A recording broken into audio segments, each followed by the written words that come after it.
पार करके देना होगा। मेरे पास समय नहीं है, मेरे मालिक का आज्ञा का मुझे पालन करना होगा। ये लीजिए आंचल, फाड़ लीजिए अपने आंचल। लेकिन नहीं, आंचल पवित्र चीज होता है, आंचल का पूजा होता है।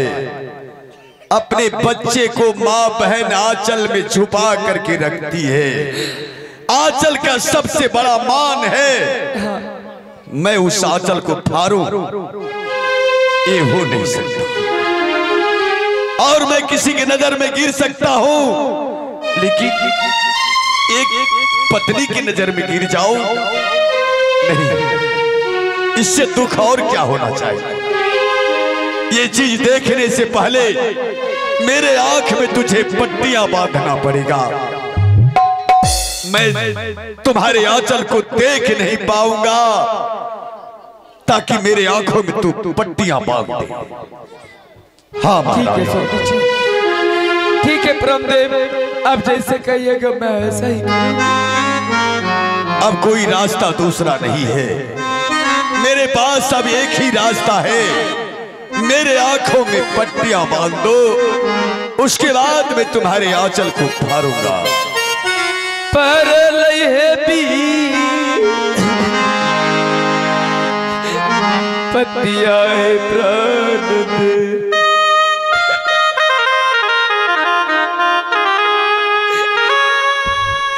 पुत्र रोहित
ये लीजिए प्राणदेव, ये लीजिए। अब अपने आंचल मेरे हाथ में लाओ, ताकि कफन बना करके तुम्हारे आंचल को फाड़ सकूं।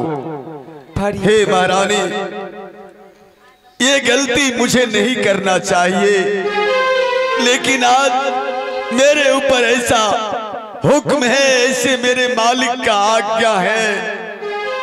अगर मालिक का आज्ञा का उल्लंघन करूंगा तो मेरा वचन जो है दिया हुआ वह मिथ्या हो जाएगा। इसीलिए आज मुझे माफ करना, जो मुझे नहीं करना चाहिए आज मैं वही करने जा रहा हूं। हाँ महारानी, मुझे माफ करना। 1 2 3 के सहारे मैं इस आंचल को फाड़ के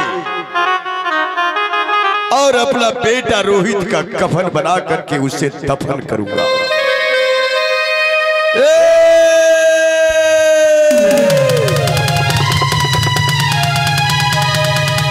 हरिओम सत्य।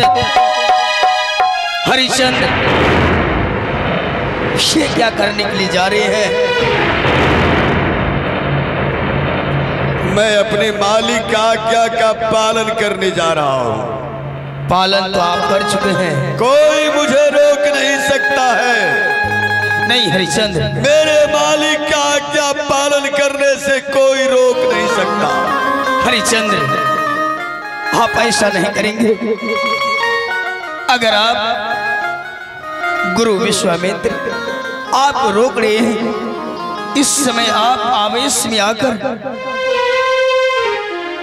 आगे ना बढ़े, अन्यथा संसार में परले आ जाएंगे।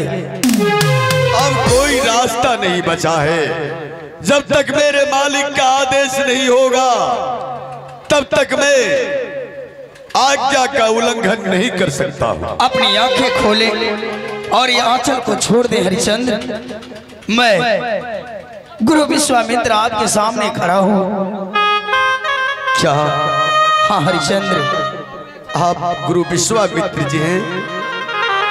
हाँ। हे भगवान गुरुदेव, हाँ हरिश्चंद्र, आप यहाँ तक भी आ चुके गुरुदेव। अवश्य। देखिए गुरुदेव, इधर देखिए मुड़ करके। क्या सत्य के मार्ग पर चलने वाला का यही अंजाम होता है गुरुदेव? मैंने आज तक आज्ञा का पालन करते आया। ये मेरा बेटा रोहित दास जो कि जमीन पर मर करके पड़ा हुआ, मैं जी करके क्या करूंगा गुरुदेव? हरिश्चंद्र, मरना तो मुझे चाहिए पहले।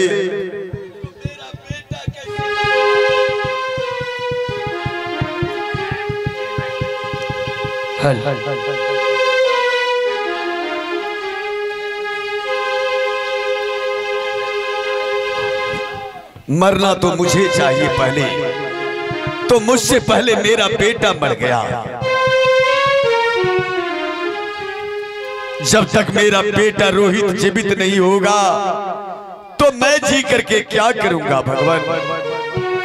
आप तो हर चीज को जानने वाले गुरु कहलाते हैं। गुरु से बढ़ करके और कुछ नहीं है।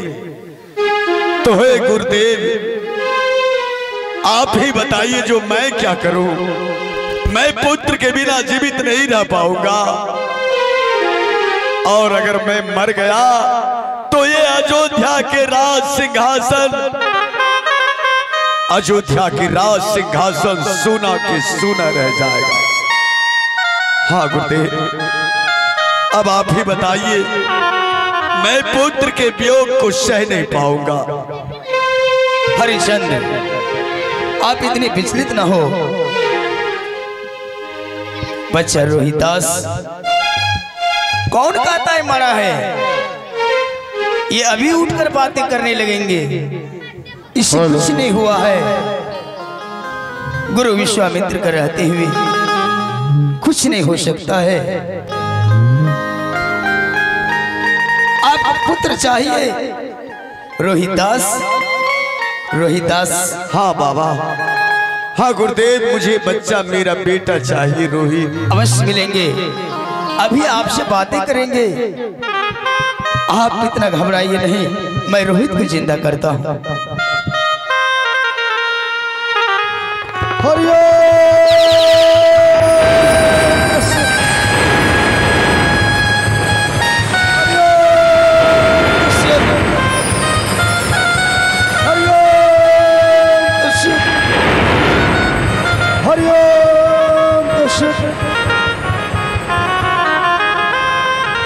उठो बेटा, उठो रोहित। हे ब्रह्मदेव, उठो विष्णु, उठो बेटा, उठो। ये तीनों लोगों के मालिक और वरदानी,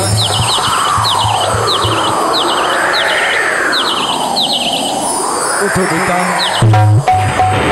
देखो बेटा रोहित, आज देखो तुम्हारे सामने कौन आया है बेटा? देखो मेरे लाल, आज तुम्हारे पिताश्री आए। जय गुरुदेव। पिता को प्रणाम करो। बेटा, पिताजी, बेटा, बेटा, आज तू मुझसे इतना दूर चला गया था, जो मेरा तो उम्मीद नहीं था कि तू फिर लौट करके मेरे पास आए। लेकिन कृपा गुरुदेव का है जो आज तू फिर पुनः लौट करके मेरे पास आ गया। अरे मुझे कुछ नहीं चाहिए, धन दौलत राजपाट, मुझे तो सबसे बड़ा धन मेरा बेटा है। सत्यवादी राजा हरिश्चंद्र, मेरी महारानी है। कौन है? आज तेरा सत अटल रहा, सत से बेसत करने वाले, टिकाने वाले अति क्रोधी गुरु विश्वामित्र अपने आप को समझता है कि मुझसे वरिष्ठ ज्ञानी कोई नहीं है, लेकिन मैं गुरु विश्वामित्र को समझ गया हूँ। मैं चमत्कार दिखाने जा रहा हूँ। गुरु विश्वामित्र, मेरे भक्तों को तूने बहुत सताया है, जाओ मैं तुम्हें श्राप दे रहा हूँ। विश्वामित्र एक विष्णु भगवान होकर के त्रेता के तृतीय चरण में जब तुम्हें घोर घोर पूजा पाठ करने के बाद तुम्हें निश्चर लोग सताएंगे, जाओ मैं तुम्हें श्राप देता हूँ, कभी तेरी भक्ति सफल नहीं होगी। हे प्रभु, हमें क्षमा कीजिए, हमें क्षमा कीजिए।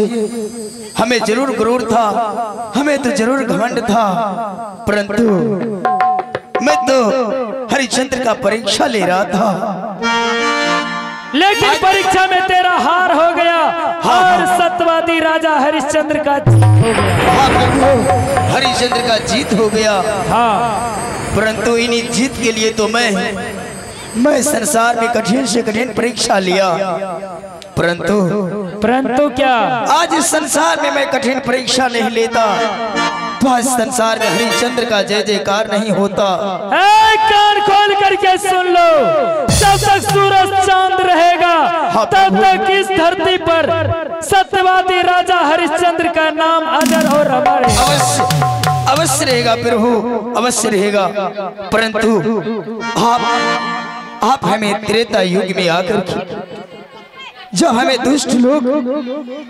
दुष्ट लोग कष्ट देंगे तो आप उस समय आप पुरुषोत्तम श्री रामचंद्र के अवतार में आकर हमें स्वयं इस प्रायश्चित से मोक्ष करेंगे प्रभु। ठीक है, जब मैं तुम्हें इस बात को भी कबूल कर लेता हूँ कि त्रेता के तृतीय चरण में राम अवतार लेकर के दशरथ घर में जन्म लूंगा, उस समय पापियों का संहार करूंगा। हाँ प्रभु। बोलिए सत्यवादी राजा हरिश्चंद्र की जय। हे हरिश्चंद्र, आपका जीत मेरे हार, इस गलती को आप क्षमा करेंगे। हे गुरुदेव, सब ये आपका कृपा है गुरुदेव। सत्य के मार्ग पर चलने के लिए आप नहीं रहते तो गुरुदेव मैं कैसे चल पाता। हे गुरुदेव, अब ये अयोध्या के राजपाट सब कुछ हम अपने बच्चे बेटा रोहित के नाम से करते हैं, और मुझे तीर्थ यात्रा करने के लिए इजाजत दीजिए गुरुदेव, ताकि आपके साथ साथ स्वर्ग में रह करके आपके भक्ति तपस्या करते रहे।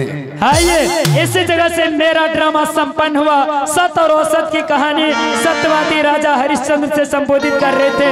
सुपर किलो नृत्य संगीत कला party, orchestra and Bidesiya dance party from विजय लालगंज, थाना रुपौली, जिला पूर्णिया की ओर से यूट्यूब चैनल के द्वारा कभी भी देख सकते और दोस्तों, हम लोग से जो भी गलतियां, जो भी त्रुटियां हुई होगी, आप अपना बच्चा समझ के क्षमा करेंगे।